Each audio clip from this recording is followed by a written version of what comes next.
There's no feeling more intense than starting over. If you deleted your homework the day before it was due, as I have, or if you left your wallet at home and you have to go back after spending an hour in the commute. If you won some money at the casino and then put all your winnings on red but it came up black. If you got your best shirt dry cleaned before a wedding and then immediately dropped food on it. If you won an argument with a friend and then later discovered that they just returned to their original view. Starting over is harder than starting up. If you're not ready for that, like if you've already had a bad day, then what you're about to go through might be too much. Feel free to go away and come back. I'll be here. Alright, thanks for coming with me on this trip. I'll understand if you have to take a break at any point. Just find a safe place to stop and quit the game. Don't worry, I'll save your progress, always. Even your mistakes. This game is a homage to a free game that came out in 2002, titled Sexy Hiking. The author of that game was Jazuo, a mysterious Czech designer who was known at the time as the father of B games.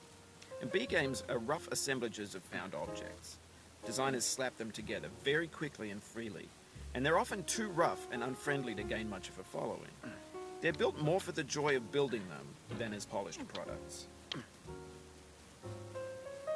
In a certain way, Sexy Hiking is the perfect embodiment of a B game. It's built almost entirely out of found and recycled parts, and it's one of the most unusual and unfriendly games of its time. In it, your task is simply to drag yourself up a mountain with a hammer.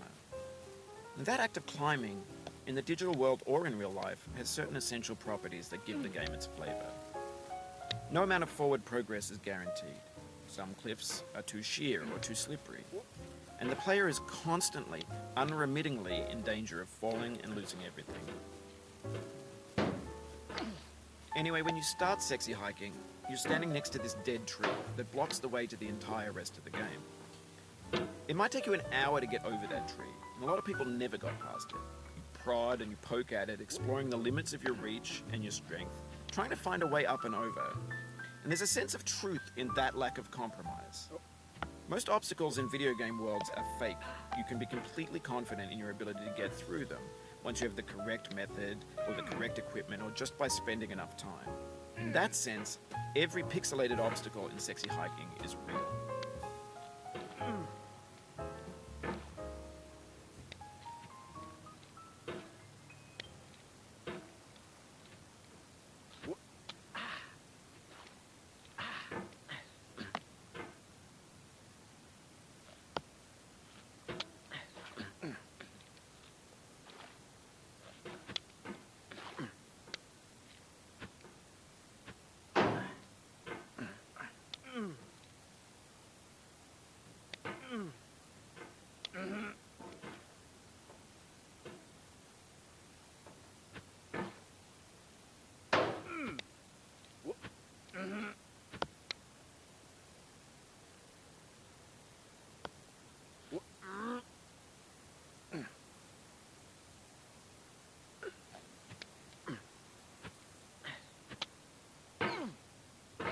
Oh, you just lost a lot of progress.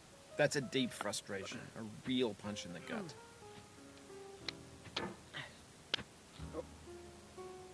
Oof, sorry about that.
obstacles in Sexy Hiking are unyielding, and that makes the game uniquely frustrating.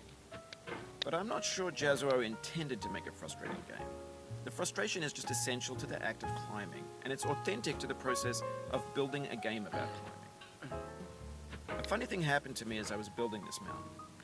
I'd have an idea for a new obstacle, and I'd build it, test it, and it would usually turn out to be unreasonably hard. But I couldn't bring myself to make it easier. It already felt like my inability to get past the new obstacle was my fault, as a player rather than as a builder. Imaginary mountains build themselves from our efforts to climb them, and it's our repeated attempts to reach the summit that turns those mountains into something real. When you're building a video game world, you're building with ideas, and that can be like working with quickset cement. You mold your ideas into a certain shape that can be played with, and in the process of playing with them, they begin to harden and set until they're immutable, like rock. And at that point, you can't change the world, not without breaking it into pieces and starting fresh with new ideas.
You've done this part before. You know it's possible.